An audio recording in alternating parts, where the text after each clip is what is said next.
Takulandirani pano pa Malawi Live Today. Lelo takubwereseraninso Bon Kalindo.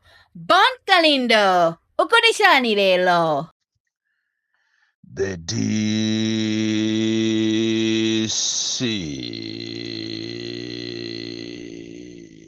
zimene ndilankhule lero kwa ena akazimva zikhoza kuoneka ngati ndi za madrama choncho, zioneka ngati zati kuferanji, zioneka ngati za cocaine, zioneka ngati za chamba choncho, koma zimene zizi siku lina muzandikumbukira mwina kapenanso ana anu muzawawuzanso kuti izizi zikuchitika m'Malawi munozi na madrama uja wachamba uja Bon Kalindo adazinena. Ena ife timathokoza Mulungu kuti anatidalisa ndi kuona zinthu zimene zikhoza kubwera musogolo. Ku Malawi kuno ngati sitisamala kubwera nkhondo, kukabwera nkhondo imene iyi izazunzitsa anthu ambiri osalakwa, ndipo nkhondo imeneyi mosabisanso iyayi amene atazayiyambise ndi andale, ndipo andale amene atazayambise nkhondo imeneyi ndi achipani cha MCP. Kulibenso zonyengererana iyayi, izi ndikungonena chilungamo chifukwa chilungamo chimayenera chizikhala pamalo pake.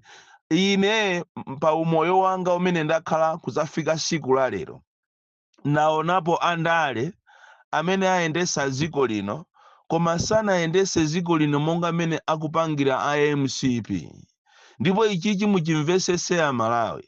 Ku Malawi kuno tikapusa kuyambika nkhondo. Chifukwa chani? Anthu awawo alephera koma sakufuna kuvomereza kulephera kwawo. Akufuna agwirise ntchito ame, akufuna agwirise ntchito apolisi, akufuna agwirise ntchito futi zimene akugawana ngati akugawana masikono mu dziko la democracy kuti anthu azikhala mwamantha. Ine ndamva chisoni kwambiri kuona kuti mmene anthu akuvutikira muno m'Malawi tili ndi parliament yopusa kwambiri, parliament imene aboma amene akufuna aziyitenga parliament yo ngati ndi yawo, aziyitenga ngati chifukwa chokuti iwo ali mboma ndi asamasusidwe. Taonapo ife ma parliament, taonapo ife ma speaker of parliaments a integrity. Speaker akamabwerapo ngakhale opposition ndikumayimbira m'manja, speaker ochita balance ma issues nyumba ya parliament. Kunalitu a Sam Mpaso, akati Sam Mpaso akamalankhula anthu ndikumadziwa kuti speaker of the National Assembly akulankhula. Kunalitu a Louis Chimango anali man of integrity, pakana lero amapasidwa abe ulemu. Tiyeni tikamagwira ntchito tiziziwa kunena kuti ntchito isiku lina tizachokapo komanso tizasiyapo legacy kapena integrity. Ngati sitipanga zimenezo umazakhala moyo wako wonse ngakhale anako zina lako likutukwanidwa chifukwa chopanda ndondomeko yakagwiridwe ntchito. Kunalitu Henry Chimunthu Banda, nthawi imeneyo anazakhalaponso asanakhale speaker, anakhalaponso leader of the house Henry Chimunthu Banda. Kunalitu man of the moment amene amati akamayendesa parliament anthu ndikumadziwa kuti fana uyuyu ndi mkulu amene iyi ndi maphunziro ake komanso ndi dolo, Richard Msowoya. Parliament nthawi ya Richard Msowoya parliament inali parliament. Anthu ndikumayima amene muja ndikumalankhula anthu ndikumadziwa kuti yes we have wamkulu wa parliament, tili ndi speaker. Nthawi imene yoyo kuli amalemu achiwaya, anthu ndikumadziwa kuti tili ndi parliament. Noti manyaka akuchitika lerowa kumachita kumamuona speaker ali biased, kumaona leader of the house akuyitenga ngati nyumba ija ndi yache ndikumaopseza anthu. Achimwene ndinutu munthu wa ulemu waje koma musafike size yomaopseza anthu ndikumanena kuti do not cross the red line. Kodi what do you mean? Iweyo ngati leader of the house ndikumauza anthu kuti do not cross the red line. You are doing it wrongly. Muziwe kuti pamene popo muzakachokapo muzasiya legacy yanji. Mphamvu zakuchulukirani kwambiri. pamalo pamene anthu amagwirapo ntchito ndikumakangana-kanganapo pa organization ya mtundu otero, muziwe kuti imakhala saini yokuti pamalopo anthu akubapo ndalama, ndipo akufuna zitenga ndalama zawozo, mphamvu zimene ali nazo za ndalama azizichita apply molakwika kwambiri. Ndamva chisoni kwambiri kuiona parliament ya ulendo uno yopanda integrity, yopanda anthu anzeru amene akufuna kumayima kumalankhula, akufuna aziopsezedwa. Ineyo sinakhulupirire kuti lero liti ngakhale ndi speaker of the National Assembly amene amasekerera zopusa.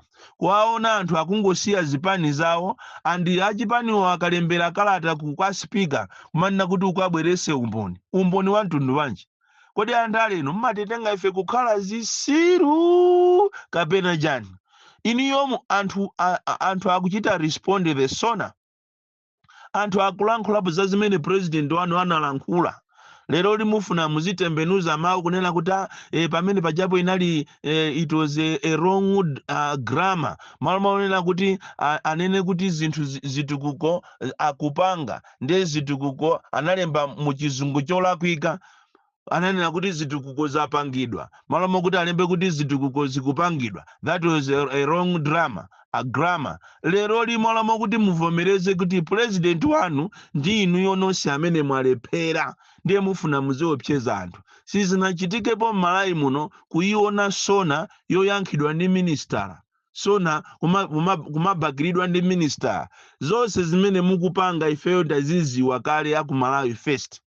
Pakali panomba weekend ino kwaikidwa budget aliyense by yesterday wakachita submit budget kwa SPC, deputy minister, ministerayo nonse ma minister ndi ma deputy ndi ma MP ena zisiru za ma MP amene amangobakira china chilichonse mukunyamuka aliyense akupita kwawo weekend ku constituency. Beginning Friday, Saturday, Sunday, mukhala mma constituency mwanu mwalongosolera anthu mwagwirizana kale kuti muzikauza anthu kuti baji uje ni sona ija president amalankhula zakuti. Ndiye bwanji simulangomutenga president kumpitisa kumuzi kwanu kokuti akapange sona yokongo. Chifukwa pajaso ndi pali program yone yakuti taking parliament to the people. Ndiye osango atenga abale ano ndi olendo nawo kumuzi kwazika alankhula okha bwanji. Osamaopseza anthu mu democracy. Ini yovomerezani kuti zatira kwika, chifukwa ndi mmene zinthu zilili, kuvomereza kuti ifeyo talephera sikhala tu crime. Ndipo inu simukhala oyamba, koma inu mukufuna mulitenge ziko lingati ndilamanu, ziko lingati ndiranu, kuti iniyo ndiye amene muli pamwamba. No wonder panopa zimene mukupanga mapulogalamu obera okha. Koma ndafuna ndikusimikizireni kaya mubera kaya simuzabera koma zinthu zikuvutani mu 2025 kupita uku, ndipo muzachita regret.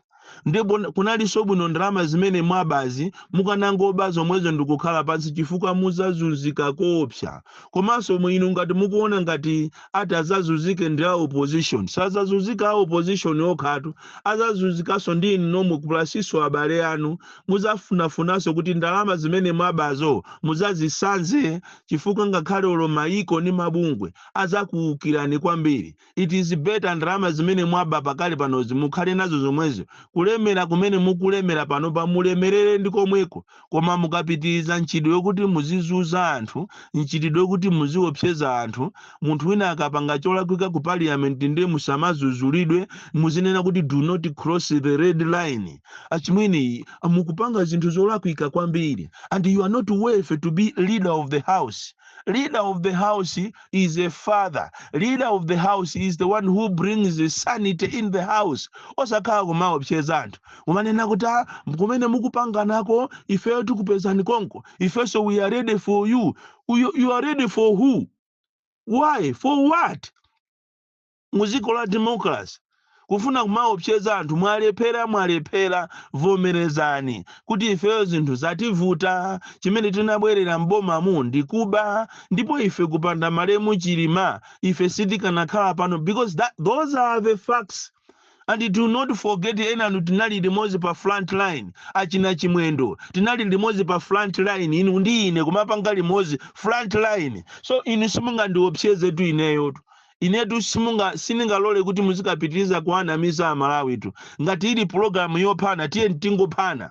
Kuphana kumangidwa koma kungonena chilungamo chaje kunena kuti vomerezani ndipo musapitirize nchitiro oma munamiza president wanu kumamuuza kuti iziroze bwana kuzitenga umphamvu kwambiri kuzitenga khaya kuti muli ndi mfuti ndiye muziopseza anthu iyo imeneyo sigwira. Ndipo ndafuna ndikusimikizireni kwabwera mafoni ambiri kuchokera kwa Amalawi kunena kuti akalindo ndi mmene zinthu zafikira uzanane ndi anzanu uzanane ndi ma-activist genuine osakazi ma-activist manjanjawidi awokuba amene angodalira basi kumapasidwa ndalama kuboma. Tikuyenera tiyende pansewu Amalawi apange mademo ndipo mademo amene wawo akufunika kulilongwe sakufunika kwina kulikonse. Ndipo Amalawi ndafuna ndikusimikizireni kuti mafoni anu amene mwayimba dzulo after mutaona mikungirima yosiyana kukwera kwa zinthu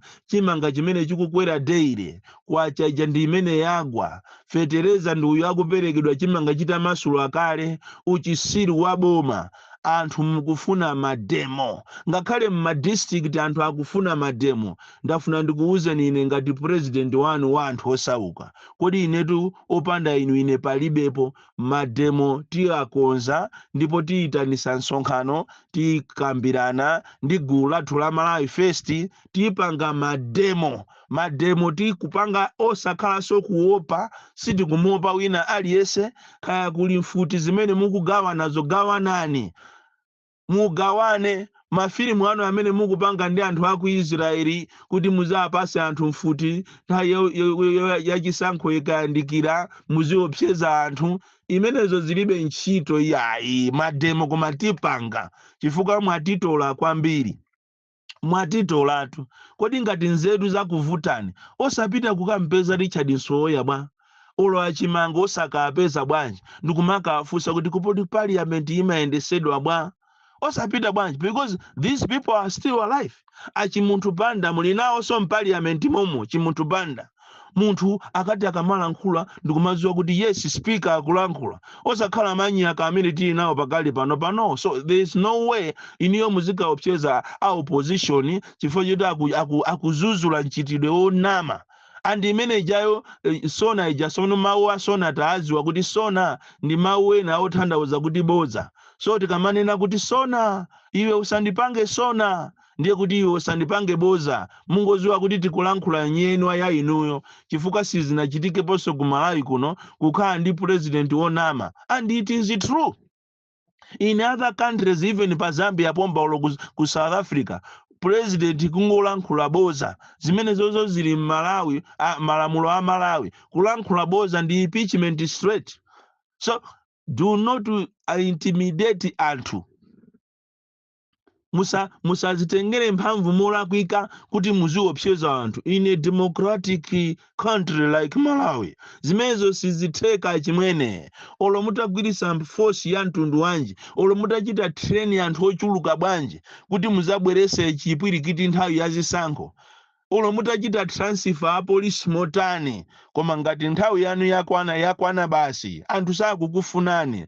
Andi muzimvere chisoni kunena kuti sizinayambe zachitika mu Malawi muno zinthu ndikukasokonekera chonchi. Chinthu ukagule ndithu ukagule chimanga 100 chakuti andi masalaries a anthu ena sakufika ku 100 eko ngakhale munayika malamulo a minimum wage kuti ndi 100,000 koma masalaries sakufikako. Tapita ni mwa mwenyemu ubunaja muli ni minister akonko amene akuyendera za anthu antchito mupite mwa mwenye mumutume akaone mmene anthu akuvutikira. Mupite ku makampani ngati kwa Njewako, mupite ku Salimako, mupite ku Kasungu, mupite mu Nzuzu, mupite mu Blantyre mukaone mmene anthu akuzunzikira. Mpite ku Tcholo ndi ku Mulanje mukaone mmene anthu akuzunzikira. Masalaries osakhalanso kuti akumampasa munthu ngati akumpasa mwana kuti akagule maswiti. So do not intimidate anthu.